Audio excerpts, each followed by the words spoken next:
Hello everyone and welcome back to another must-see chess game by a legendary chess player, Anatoly Karpov, the world chess champion before Garry Kasparov, one of the greatest chess players of all times. He was the world chess champion from 1975 until 1985, until Garry Kasparov appeared on the scene and took the title. So this chess game happened in 1972, at the time when Bobby Fischer became the world chess champion by defeating Boris Spassky. So in this chess game, Karpov has the white pieces and his opponent is Jan's Enevoldsen has the black pieces. So let's see what happened in this chess game. Karpov starts the game with pushing the e-pawn, e4, e6, and we have the French defense. Knight to d2, f5. Capturing the pawn and getting in with the knight, bishop to g5, bishop to e7, bishop to d3, and knight in.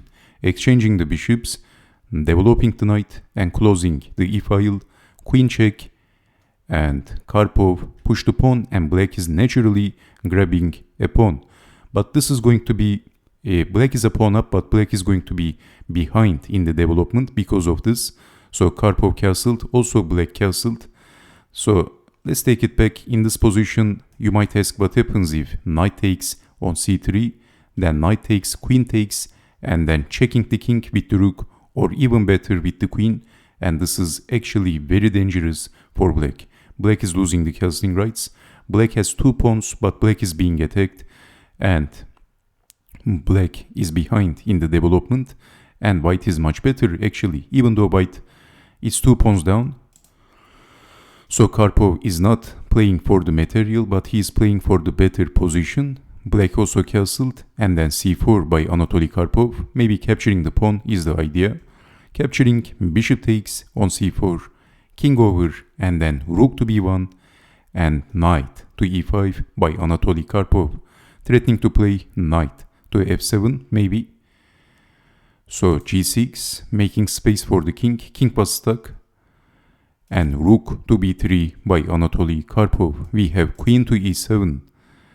Well, of course, if capturing the pawn, there are some tactics, such as capturing the pawn with the rook, and that is going to be a discover attack to the queen, and that looks very dangerous. So queen to e7, and then knight in, king to g7. Did you see the threat in this position? Let's develop the knight. Black doesn't have any time for developing neither of his pieces. Can you see what happens in this position?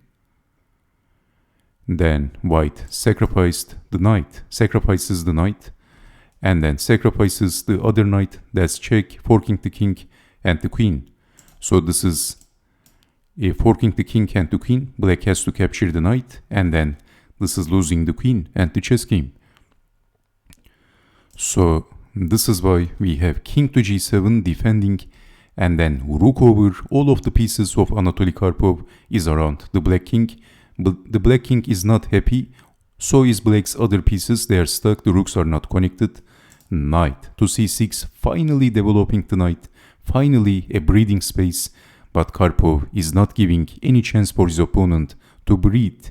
Can you see what happens in this position? What would you do in this position?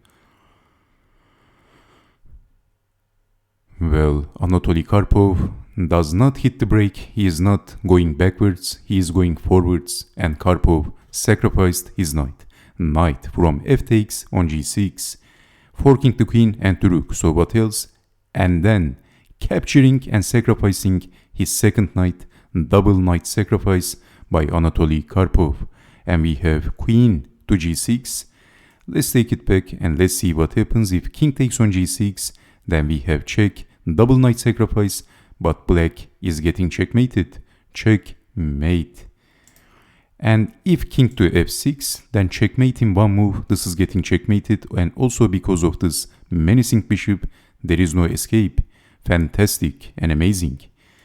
So Karpov sacrificed two of his knights, and black doesn't capture the knight, but then losing the rook, losing the exchange. King takes on f8, rook to h7, knight to e7, rook over, queen to g6, checking the king, and of course if moving the king, then rook down, checking the king with the king, checking the king with the bishop, and then capturing the queen, or capturing the knight with check, probably rook down is better, so. And if king over, that is also losing, but we have queen takes on f7. Maybe king over was the better move than f3, and this is looking extremely unpleasant.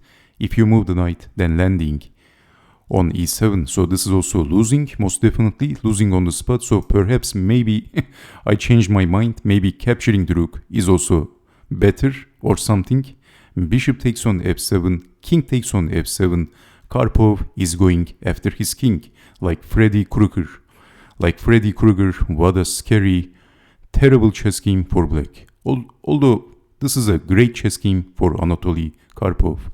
King to f8, checking the king, and king to f7, checking the king one final time, and Jans Enevoldsen resigned.